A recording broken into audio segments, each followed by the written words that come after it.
tentu apa yang menjadi kebijakan pemerintah, apa yang menjadi kebijakan pihak yang berwenang, harapan kita semua komponen anak bangsa ini harus patuh dan taat karena ini adalah untuk kepentingan generasi kita di masa yang akan datang.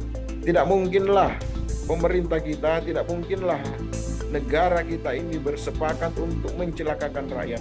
Kita percayalah, meskipun hari ini banyak kelompok-kelompok yang tidak mempercayai adanya pandemi COVID, tidak mempercayai, masih meragukan vaksinasi, ya tentu ini harus kita memberikan penyadaran kepada mereka semua bahwa sudahlah kita berdebat untuk hal-hal yang tidak penting, untuk hal-hal yang tidak substansial.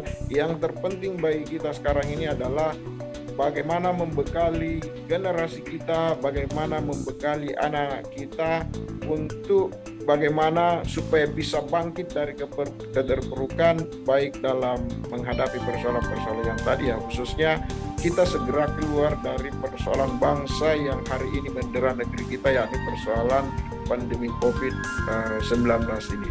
Kami berharap rekan-rekan pemuda dapat bergabung langsung, turun langsung ikut dalam program tersebut untuk bersama-sama pemerintah Kota Makassar secara khusus dalam rangka menurunkan angka COVID-19 di Kota Makassar. Jadi tidak bisa kita pungkiri masih banyak masyarakat yang kurang sadar tentang COVID-19 ini. Mereka tidak tahu seberapa bahaya ini, masih banyak yang tidak pakai masker dan lain-lain, masih banyak yang berkerumun.